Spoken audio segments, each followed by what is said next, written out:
Oh, good afternoon, ladies. Welcome. Hello. Hello. Tina. Hello. Nice to meet you. Pleased to meet you. Yes. Isabel, hello and welcome. Thank you. Hi. Hi. And Lene Rönnberg and Magnhild, welcome. How are you? Where are you sitting? Magnhild, you're in Sweden, right? Yes, No, I'm in. I am. Sorry. Hi, Sweden. Magnhild is in Sweden. And Lene Rönnberg, you're in Sweden too?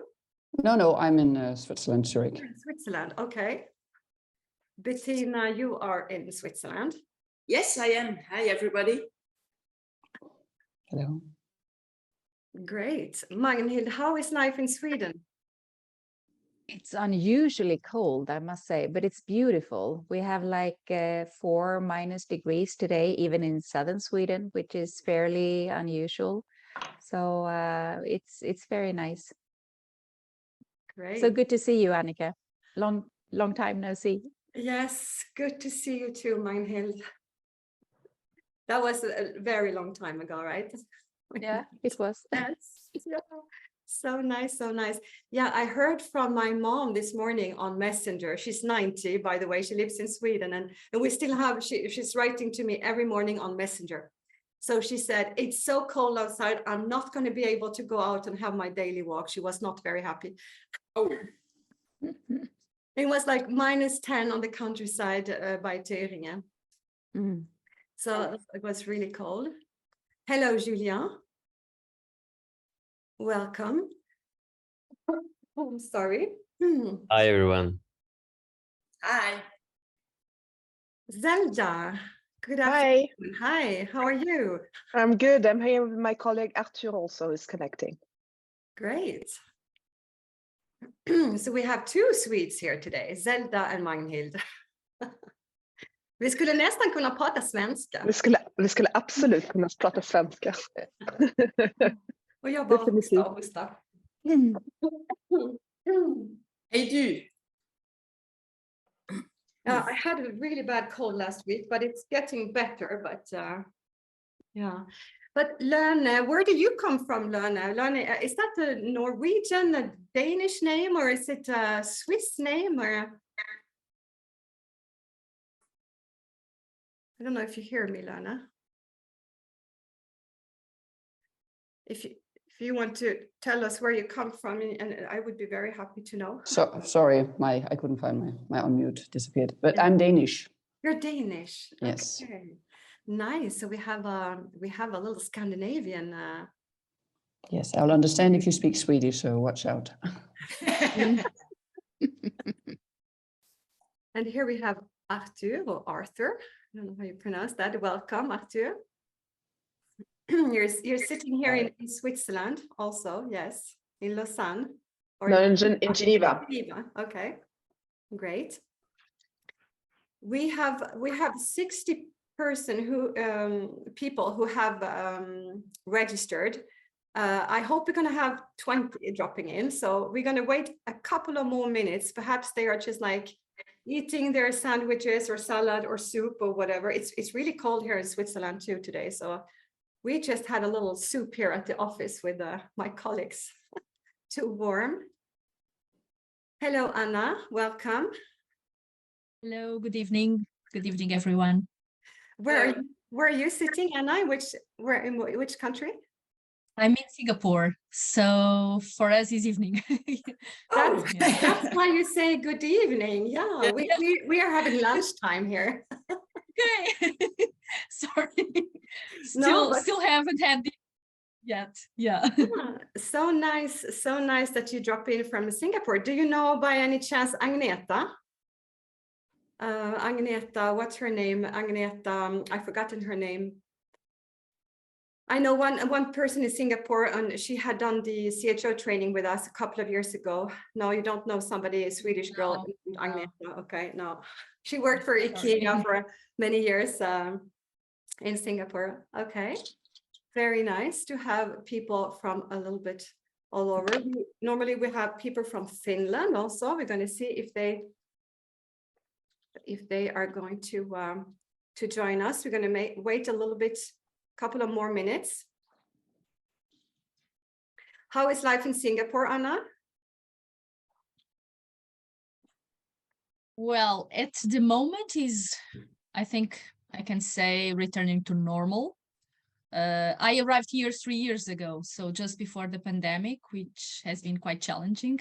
Yes. And because here in Singapore, restrictions are very, very serious. So it was 2 difficult years, especially for someone that is arriving. So no networking, no friends, starting from scratch. So even for the kids was really hard. But now I think everything is opening and already face-to-face. Next week, I will have a face-to-face training, which is something that I don't have for a long time. So it's happening finally.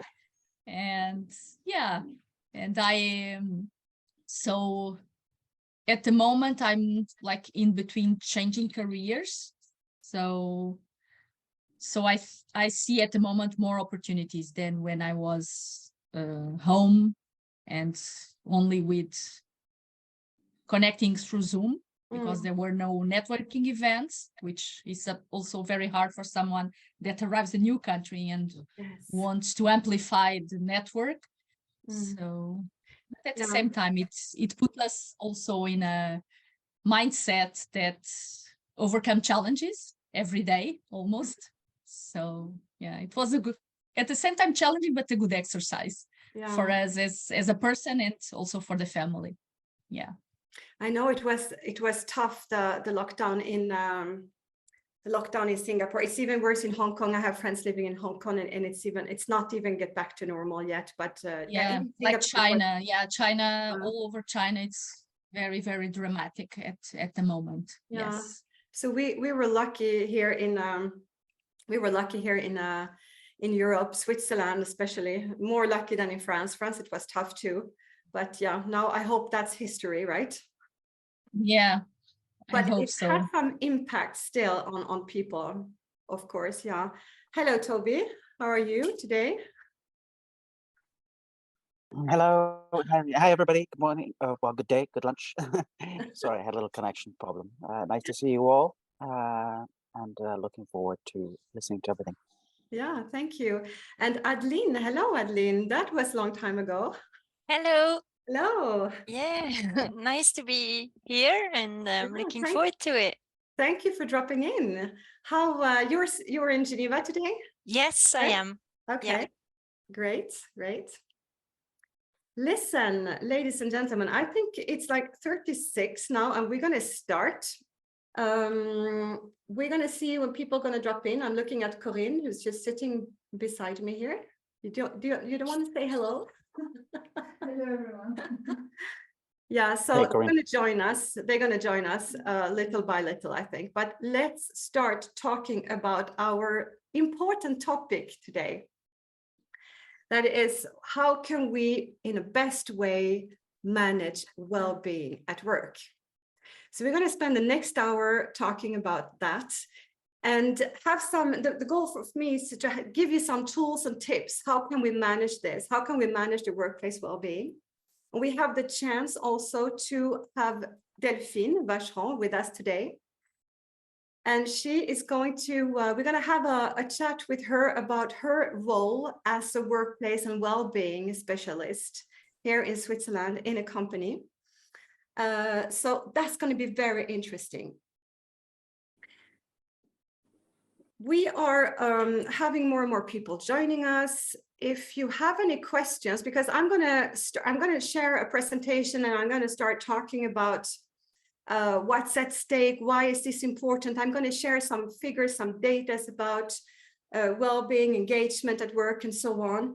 And so if you have any questions, please use the chat or also just speak up. We're just between us, we can just feel free to interact. We will have a moment at the end of this hour to interact and ask your questions, but just feel free to interact when you want to ask something or whatever pops up in your mind. I'm so happy to share this moment with you all. because well-being at work and happiness at work and all that topic, of course, it's so dear to me and to our team in Happy at Work. And we have several team members here today. I'm going to introduce you to them also a little bit later. For those of you here present who don't know yet Happy at Work, just 2 words about what we're doing. Since 2008, we are building here in Switzerland and in many other countries healthy and happy workplaces. We are 8 people in the team today, and together we are giving coaching, workshops, conferences, and different trainings within companies now since soon 15 years.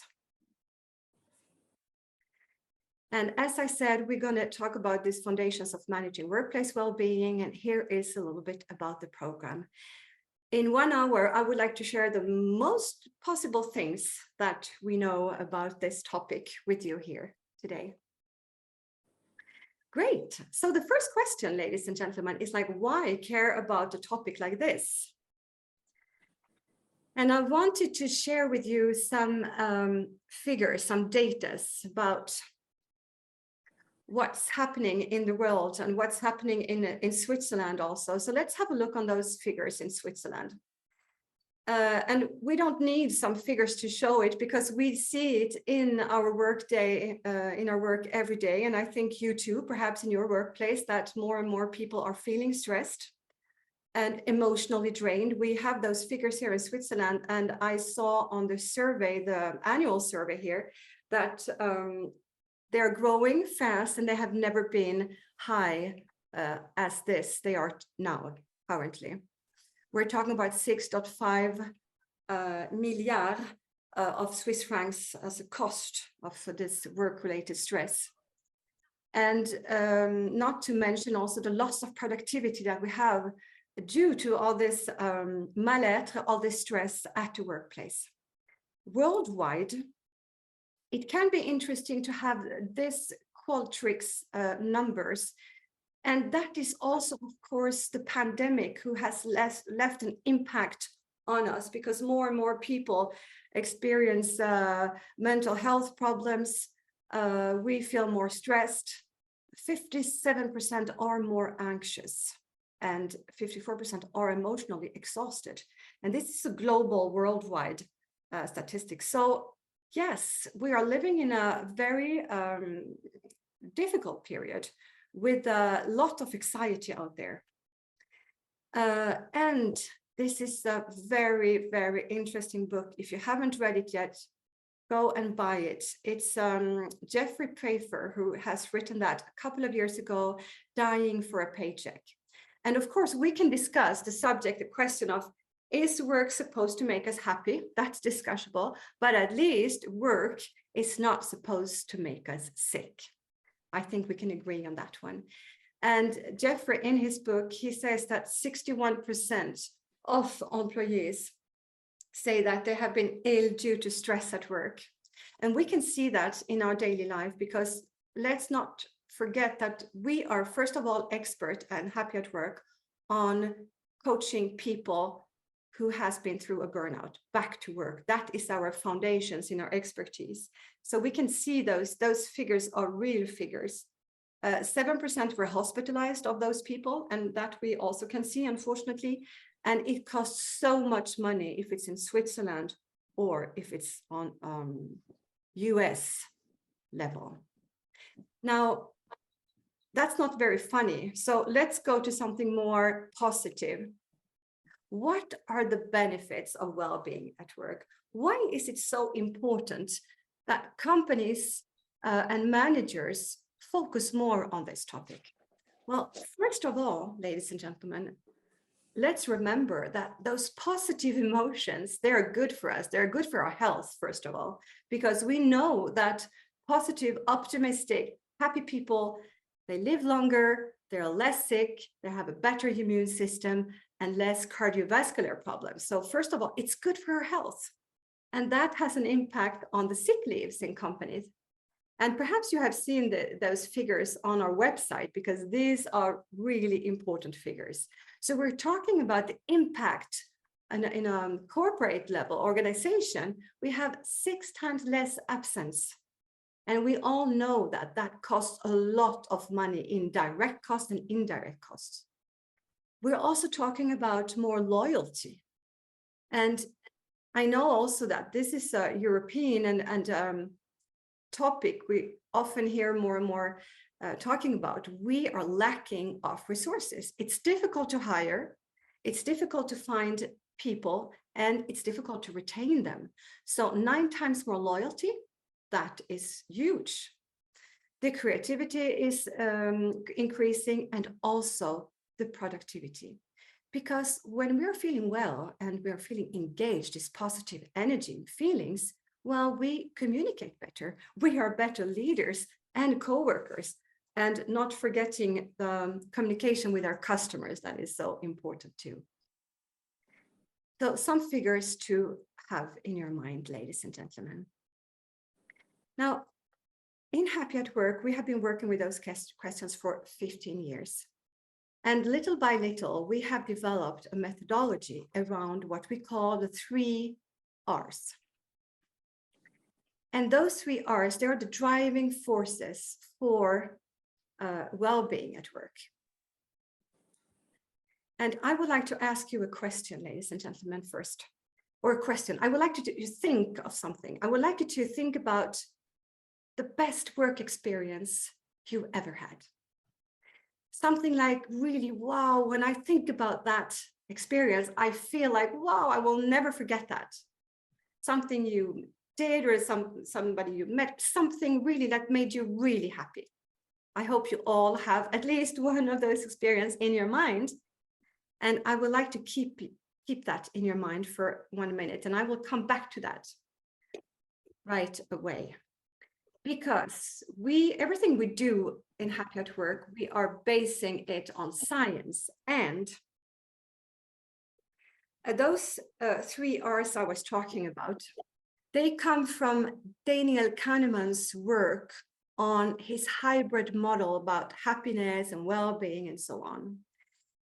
We just renamed a little bit this concept that he had worked on. So the first R, the first driver of well-being, happiness at work, is linked to relations. We need those links, this sharing, those interactions, this bonding, so important for us. And that's also why it was difficult to go through the pandemic, right? The second R is about results. You know, this tangible impact of the achievement we do. And that is so important too. Now, if you come back to the best experience you've ever had, my question, and I will stop sharing, and I would like to see you again, at least I can't see everybody, but at least some of you. How many of you were thinking of something linked to the first R, relations? How many? Okay. How many of you were thinking of something linked to results, the second R? And perhaps some of you were thinking of something both, where you had both results and relations. Yes. You know, I've been asking these questions to thousands of people around the world, and everyone raised their hand for this question. So it's much more simple and basic than we think. So well-being at work is linked to good, positive relations and positive, tangible, impactful results. And then there is a third R. There is a third R, ladies and gentlemen. And what is that R? That R is resilience. Especially in these turbulent times, we need this resilience, this capacity to stay aligned when it's very, very windy outside. Let's have a quick look of those 3 R's a little bit more in details. So the first R, relations, is about sharing. It's about listening, supporting each other in the workplace. And that seems so basic, but it's not forcefully as easy as that, because now when we're living in a hybrid world, how do we maintain those listening, sharing, supporting interactions on a daily basis? We also have this very important factor that is recognition, the feedback. How are we giving each other feedback? It's not forcefully must come from the management, but between each other. And we lack of this feedback, this recognitions in our daily life. That is what we see in our everyday life. We also have this factor trust. Do I dare to speak up at work? Do I dare to say stop? No. Do I dare to say this is not okay? Or do I walk around with a fear in my stomach, not daring to be myself? And this is not easy either to work on a daily basis, having half of my coworkers at home, hybrid offices, and so on. And still, this is what we need, this psychological safety. Without that, we cannot talk about well-being at work. Let's move on to results. Here we have the impact that I talked about, this tangible impact of the accomplishments. The more we use our skills, our competencies, our talents, the happier we are. And when we make surveys and ask people around this topic in companies, we find that 50 to 60% of the skills are used. What a waste of talents. So that is something that we can improve. It's also about the autonomy, the frame. Is it clear what is expected of me? And is it clear my zone of autonomy? If it's not, I'm not going to feel well and engaged. And then we also need to have the resources, the good resources to make a good job and to be able to accomplish what is expected out of us. So those 4 factors come here under results. And then resilience. What is concretely resilience about? Well, very quickly, it's about my body at work. What about my physical balance? How do I take care of my sleeping, my physical activity? What do I eat? What do I drink? I need to take care of myself. It's also about emotional capacity, mental capacity. And in this world where anxiety and uncertainty is a part of our daily life and change also, it's difficult for us because human beings, we are not made for this rhythm of change. And we're not made for this, all this stimulation we have from the morning to the evening. So this mental fatigue is our biggest enemy. And we need also to take care of that. So how do we integrate small 3 minutes of mental vacation in our daily life? Well, that's something we're working on with teams. And we really need that. Staying healthy at work. The last thing here is the meaning, the purpose. The more we are connected to the why, the happier we are.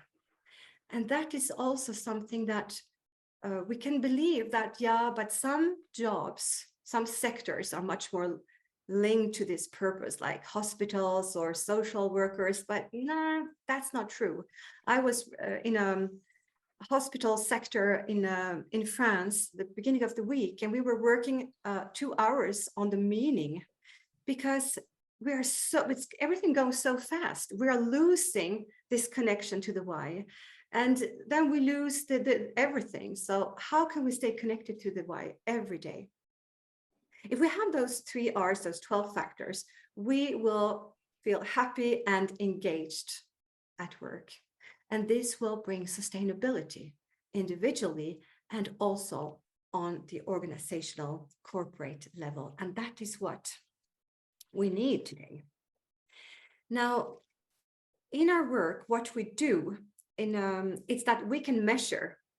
So those are the drivers for well-being at work. And very often, managers, HR people, C people, they are focusing not forcefully on those things. They can focus sometimes on doing a huge party, Christmas party, or doing a launching something, doing a big event, or buying a new iPhones, or redoing the offices, so I don't know what. And that will not be linked to this emotional connection. So often when people say to me, Annika, we have spent so much money on well-being and we still have people who are not happy or burning out, what do we do wrong? Very often they have not focused on the right things. And this doesn't cost any money. This costs time, sometimes training, coaching, but this is not huge budgets. Okay. So when we, and it's very important also to be able to measure things. If you want to put some strategy around well-being at work in place, we need to measure. What we don't measure, we can't manage it. And we can measure those 3 R's individually and in teams. And we can follow the evolution. That is so important.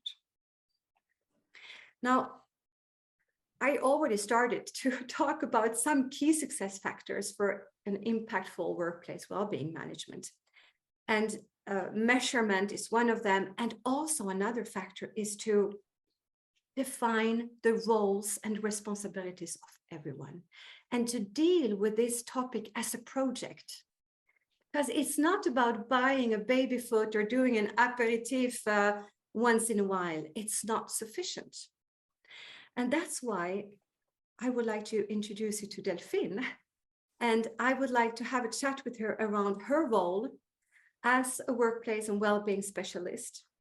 And so she can give you some tools and tips and some insights of how can a role look like? What's her scope and how did she get there, and her challenges and the actions and so on. So I will stop sharing this and I will welcome Delphine. Thank you, Annika. Thank you for being here with us today.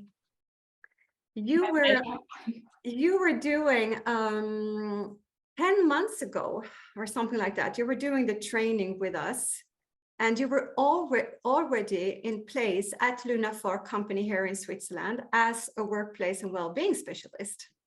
Yes. We would like to know everything about your job, but perhaps to start with, how did you get in that? And tell us a little bit about your background.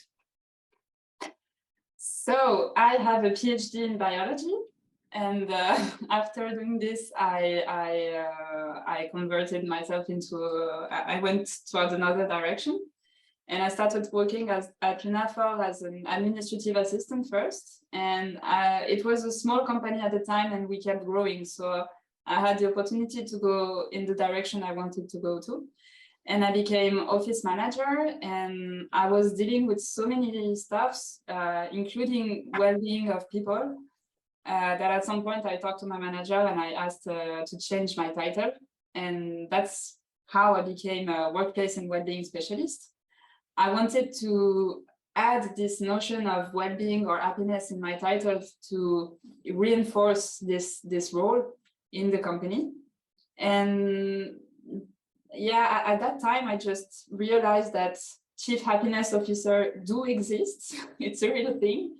And I found the training that Happy at Work is offering, and I decided to follow it just to know exactly what it is, where to start. And yeah, basically, I knew I wanted to promote happiness and well-being at work, but I didn't know how. So this was a very good starting point in my position. Mm. Tell us about what were the challenges for you, Delphine, with this new role, and from the beginning and until now. It's like, yeah, you have been there now for a while. What were the biggest challenges? My biggest challenges was the budget, basically. So I had to get creative because I didn't have much budget, and we came up with some ideas that were basically free, which was the biggest challenge for me. The other challenge was the lack of time, because I'm also dealing with, I'm part of the HR department, so I have a lot of other, let's say, problems that fall on my hands and weren't expected, and some more important than the well-being part. So really, I was lacking some time, and I really feel that if I could do this well-being job at full time, it even wouldn't be enough, because there's so many things that we can do. Then a challenge I didn't know is the resistance from the management, because as we are a startup and the founders are really young, we have this knowledge, we are aware that the well-being of employee is important, that's not even a question here. And I realized following the training that it's not the case in every company. So I guess this would be the biggest challenge for any new CHO or well-being specialist, is that you need somehow to convince the management that it matters and that we need to invest time and resources in the well-being of employees. How many are you today in the company, Delphine? So we just give that information. Yeah, we are 120 worldwide and about 100 in Switzerland. But since COVID changed everything, we are about between 40 to 60 people per day at the office.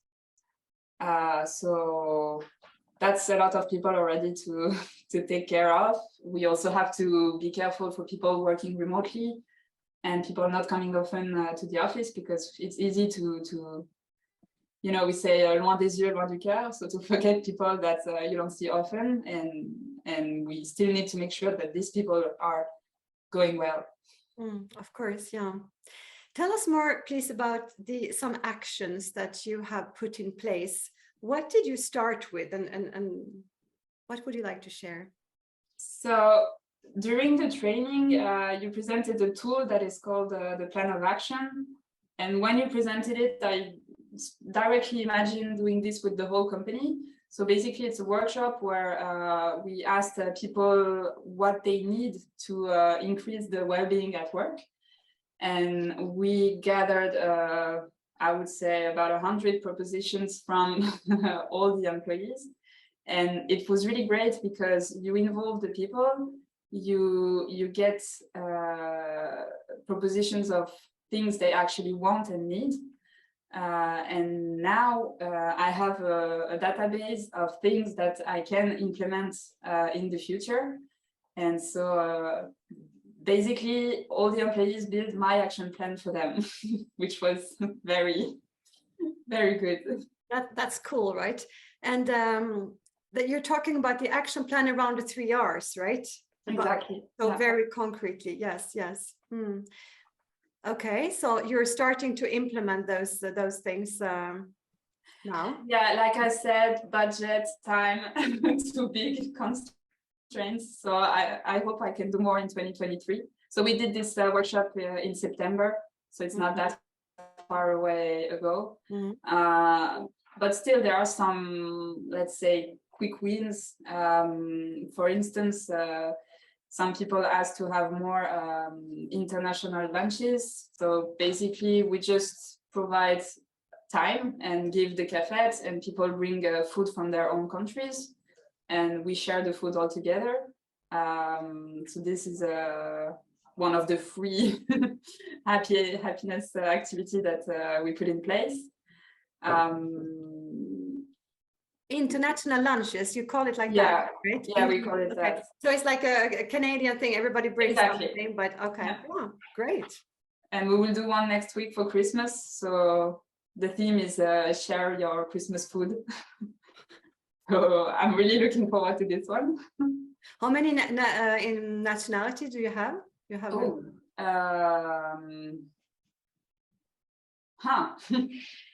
But you're international, so you're pretty different. Yeah, I would say 10 to 20. Okay, interesting. Yeah. So that's a typically good action for the working on the relations, right? Exactly. Yeah, we do love having aperos and lunches and breakfast. Anything that involves food usually has a great success here. I understand. We also had people asking about recognition.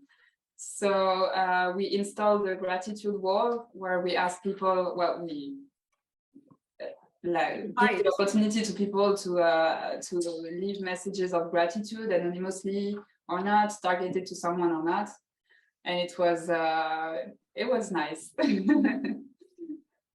I think we are a bit we could improve on that, on the gratitude here, and we will.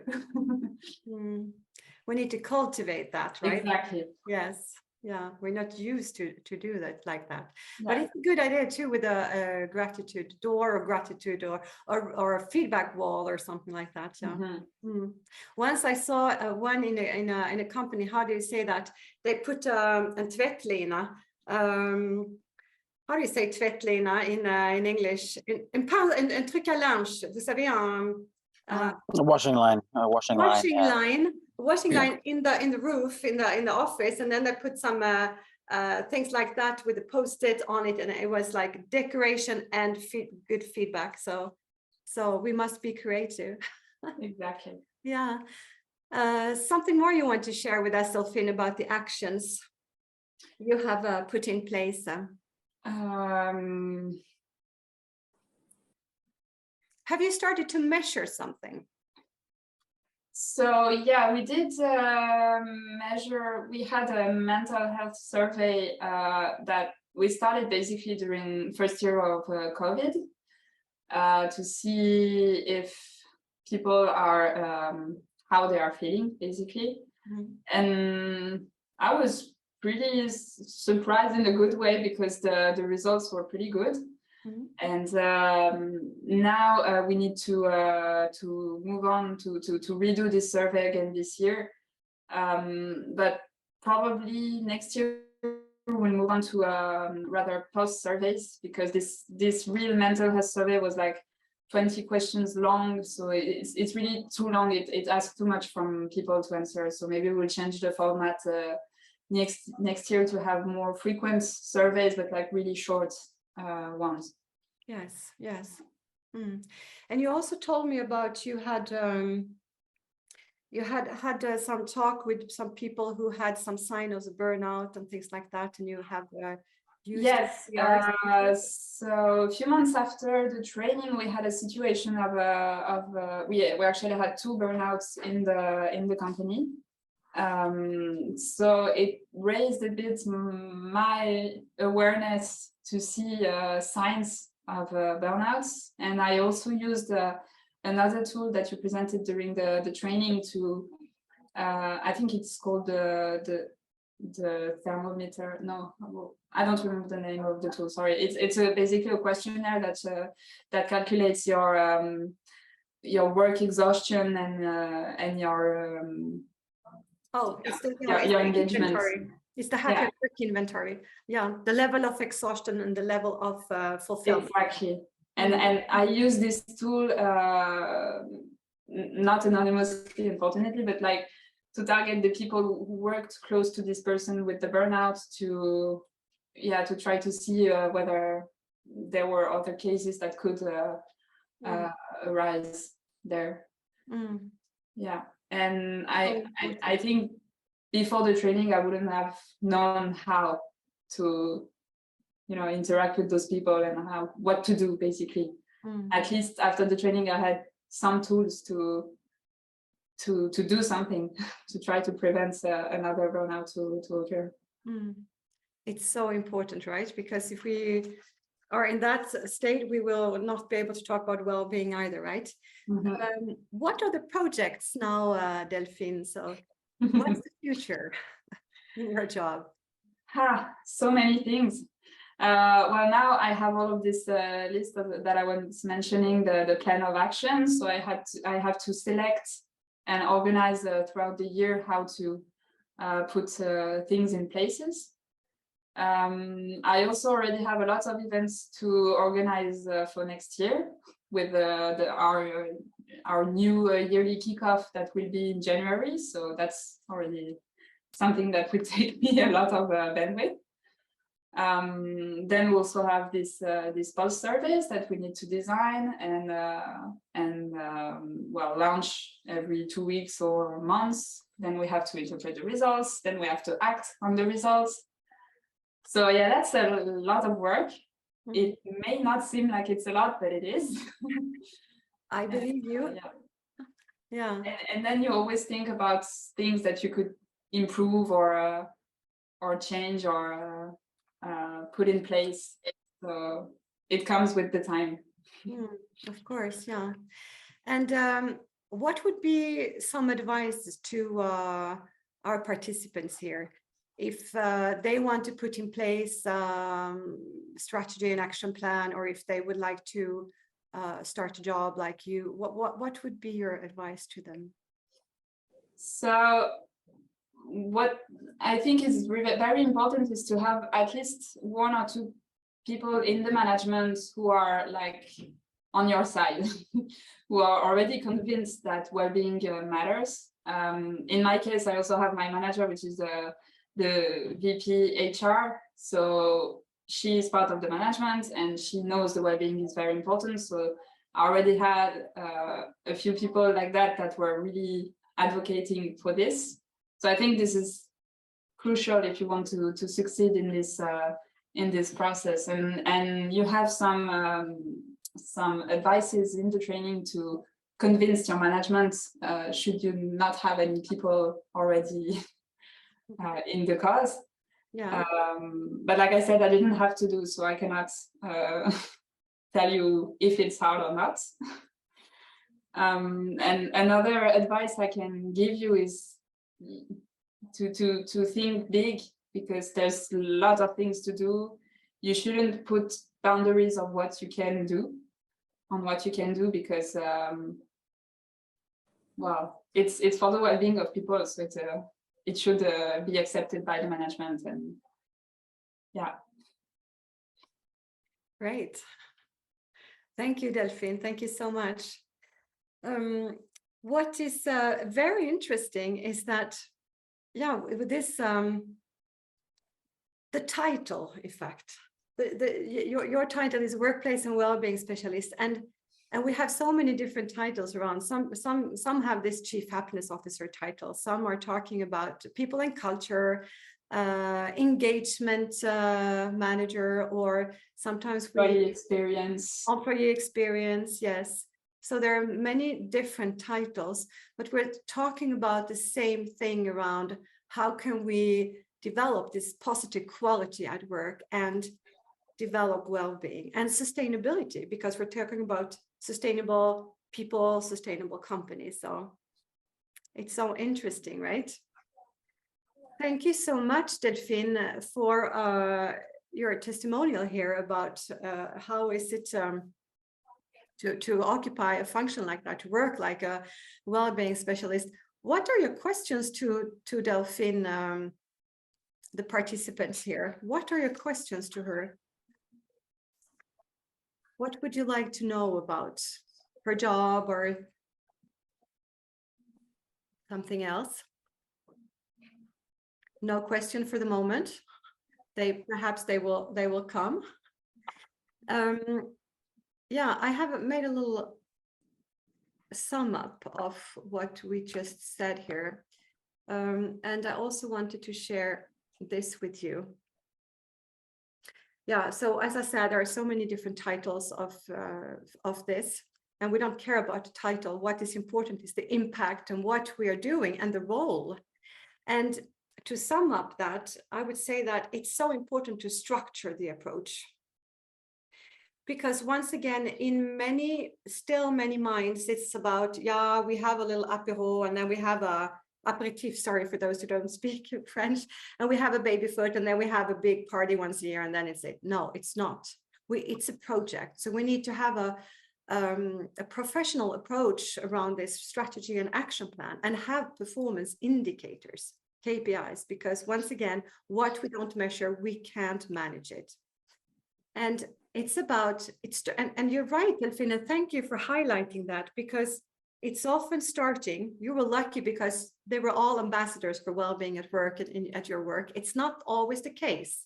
And if it's not the case where you work, ladies and gentlemen, you need to have the right knowledge and to have the right figures and statistics to be able to convince and to have good influence skills, because otherwise they will not listen.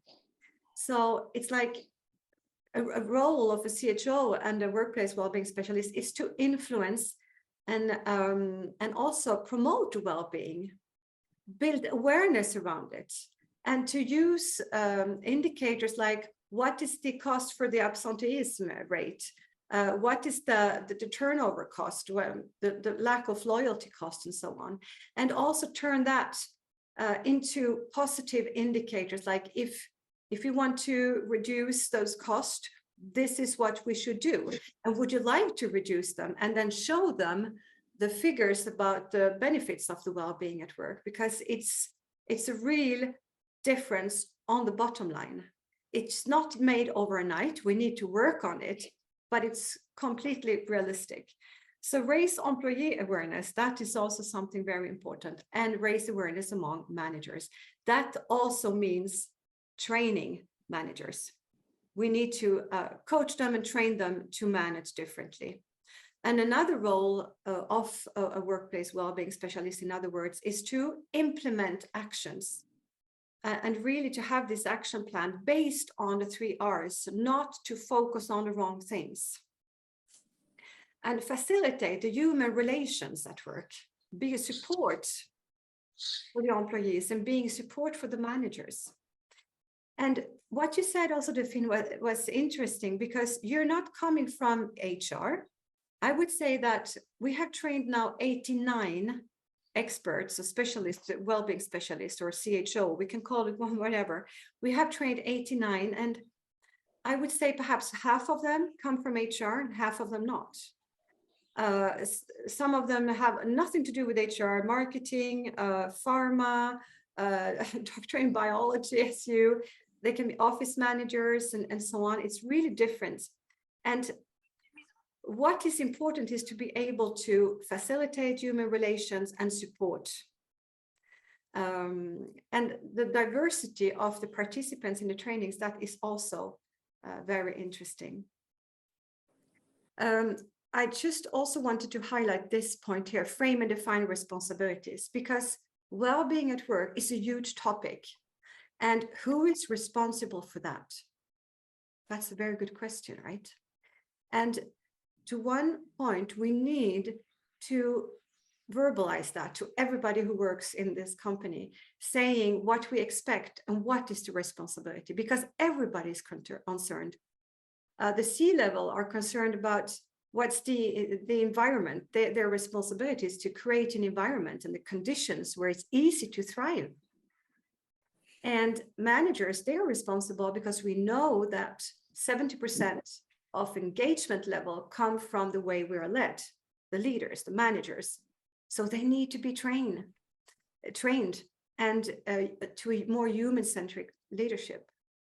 And the employees, they are, of course, responsible of their own well-being, taking care of themselves, and also how they communicate, how they cultivate well-being at work, because all of those things, it's contagious, right? And then the last thing here I wanted to highlight, it's the role of coordinating. And Delphine, you said something so important, that you need to have a little group of people around you, other ambassadors. And what we see in companies who are starting to work with the topic is that it's really important to have this group of people where you can like meet every second week and you work on projects. So you have those support, and you're not the only one who's bringing this flag of well-being at work, and you coordinate it with the HR, with the management, with the lead team, C-level, the communication department. It's a really important one too, because everything is linked. So that is a little bit of what is the role of a workplace well-being specialist. And if you want to become an actor an expert in a positive workplace transformation? Well, you need training, and you need also to understand business and business language, because we need, once again, the KPIs to understand the pains, the problems, and to talk figures, numbers, and so on. Another thing important is to identify where's the problems and propose solutions, because there are always solutions, and propose a concrete strategy and an action plan, and include people. Delphine, you as a well-being expert in your company, you're not responsible for their level of well-being. We can't be that. We are all responsible for our own well-being. But when you include them, when you coordinate and you put in this project, and then you put in place all these actions, you are creating, once again, an environment where it's easy to thrive. We have said all those things already, and what we would like to know now, ladies and gentlemen, we would like to do a little a Mentimeter. For those who don't know Menti, I will do some publicity for a Swedish tool. Mentimeter is fantastic to make surveys and to engage people in a hybrid on a hybrid meeting. So you just take the QR code here, you take a photo of it, and you are on, and you go onto the website Menti, and you will have a question here. We have somebody who is to put on mute.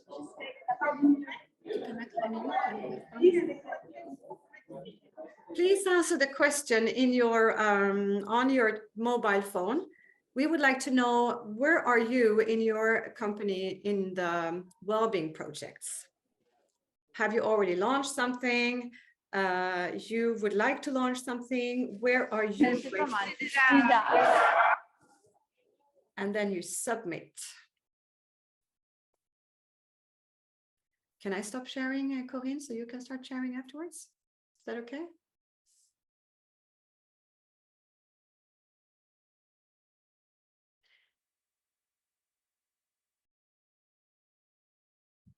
And I see also here some questions, yeah. KPIs, we will come back to that. Are you okay with the Menti? Have you been able to tick? Yes, great. So let's have a look. So we have 20 participants and we have only 8 people who have replied. It's not too late. You can still go on and do it if you want to. So we have one, you have already an action plan. Most of you have some actions are being implemented. You are in a good direction. And there is some of you having a discussion on something going on. Good. Oh, Sandra said it doesn't work. Could you please put the QR code again? Yes, we can. Do we have a number, Corinne? Do we have a number we can go in on? And I will show the QR code again. Do you see the QR code again? Yes. Here's the QR code. And you also can enter, if the QR code doesn't work for you, you can also go menti.com and you enter the code here, 14665348. That's another way to connect. I'm stopping to share and we might have some more answers. Tu veux remontrer? So it's interesting to see that most of you are in a well-being journey in your organization. Nothing has been done at the moment too. Okay. If you have any question, there is a discussion and interest, but no concrete plan yet. Okay. 3 of you. If you have any questions on how, what, and so on, it's the moment. We have still 10 minutes. Okay. Good. Thank you for that. we will stop sharing that screen. Is that okay? And come back to, and if you want to put your camera on, please do so we can see each other. I had a question here on what can be the KPIs. Was that the question? I saw a question. Could you give some examples of KPIs? It's Isabelle who asked that question. Yes, with pleasure. Well, the very classical KPIs, it's the absent rate, it's the turnover rate. It can also be the engagement level that we can, and that is a very good one. We can measure it in a different ways.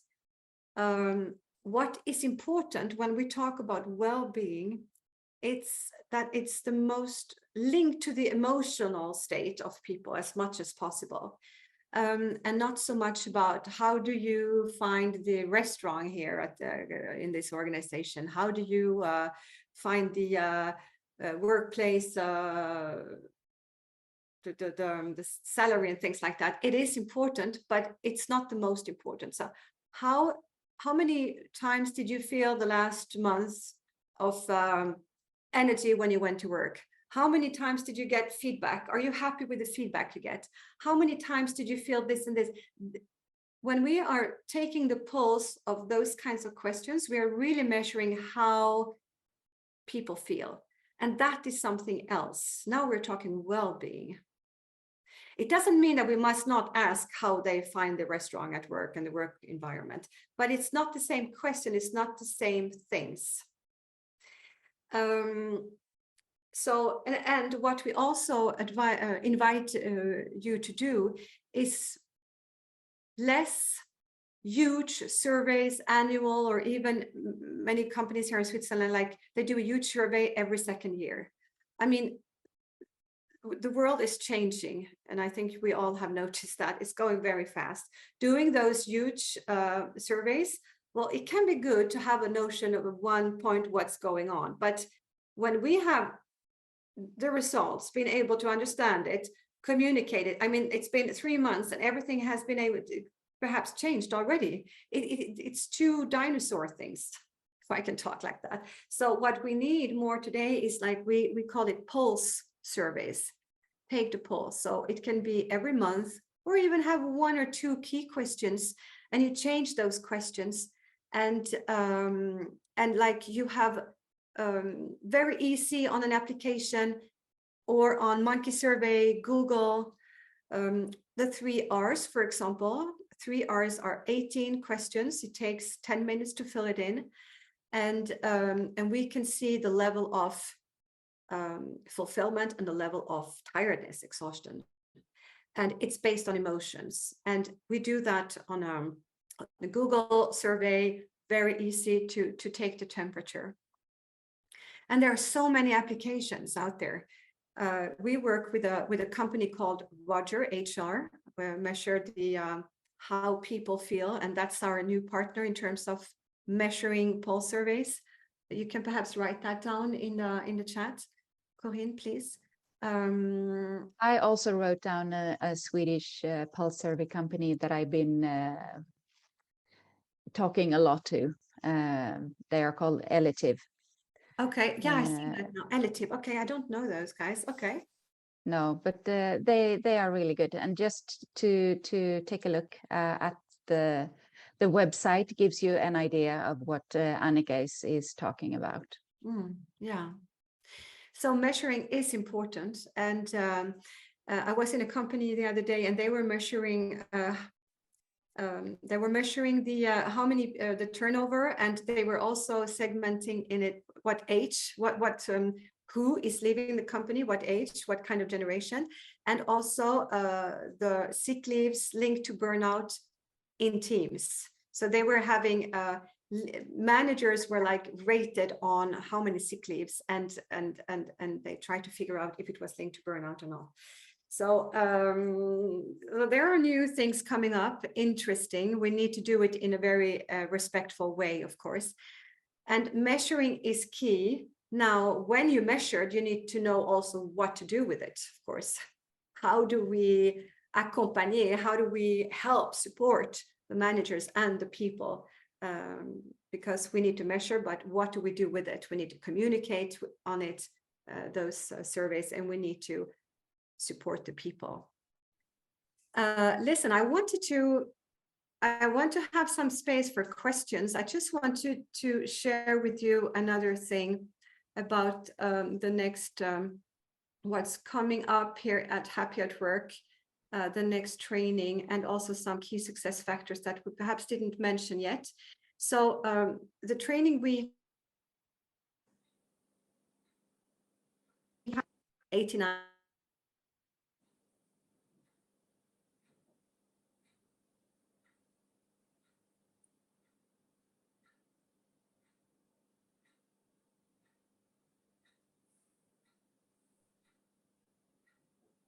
So now we lost you.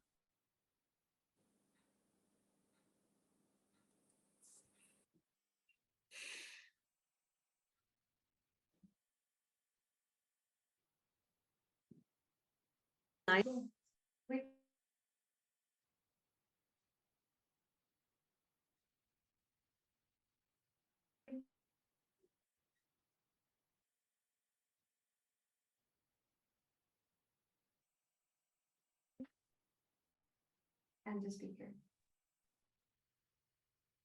Sorry, ladies. Are you and gentlemen, do you hear me? Yes. Sorry, my computer just like broke down, so I didn't have Zoom anymore. And so now I have the computer of, oh, it works again.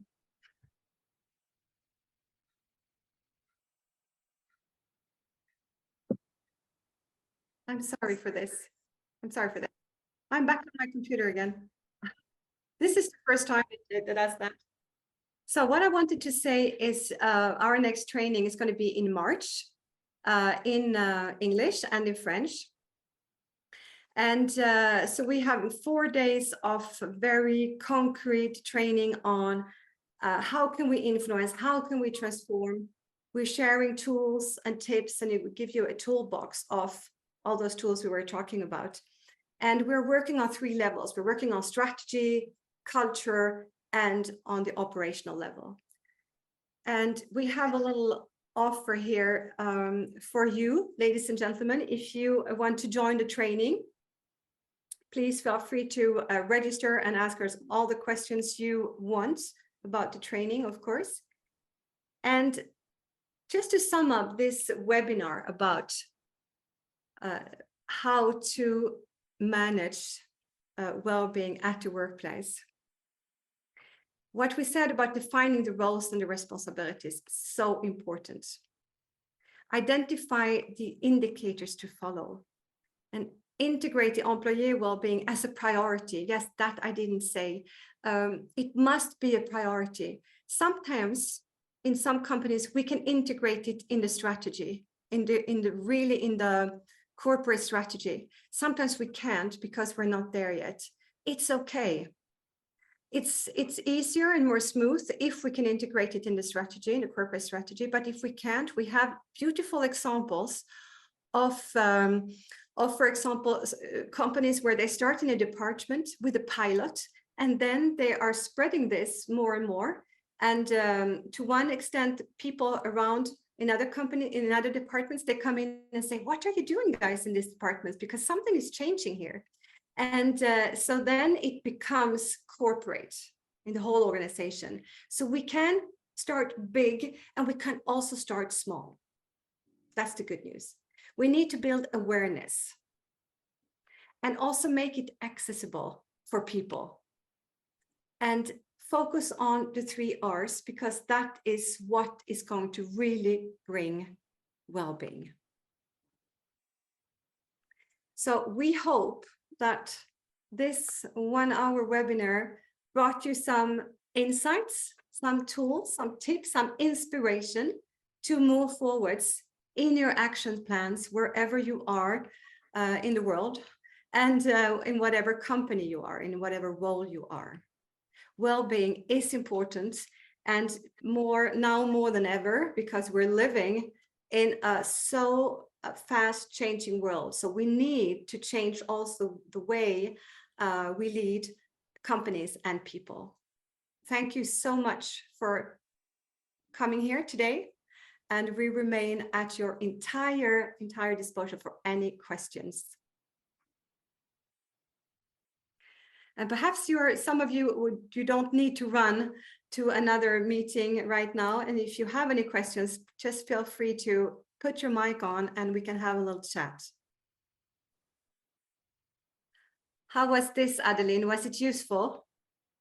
Thank you, Sandra. I see that people are dropping out. Yes, they have other rendezvous, other meetings. For you who don't need to run, what are your questions? And thank you, Delphine, for joining us and being here today, sharing your experience. And I'm sorry that I had a technical issue here. Thank you also to Julien, Tobias, and Corinne. Thank you, Annika. And thank you, Delphine. It was really great. I switched off my camera because I have bad bandwidth, but it was really, really nice to hear you again since all that time. Julia, who is a part of the Happy at Work team, and Toby too. Thank you for being here. How was it for you, Adeline? I haven't talked with you for a while. Very, very interesting. I'm not working in HR. I'm in programs, working for an international organization here in Geneva, and we've had lots of different activities, actions around well-being. I'm part of a group that was trained on first aid, mental health. And yeah, it's a topic that really interests me, and I'd like to know more about the tools I think that Delphine referred to, which I believe are provided in the training course that you're offering, especially what you're offering, you know, around burnout and prevention of burnout. Yeah. Yeah, so important. Yeah. Let's have our coffee. We talked about having a coffee, Adeline. Let's do that. With pleasure. Thank you. It was great. Thank you, everyone. Adeline, and bye-bye. see you very soon.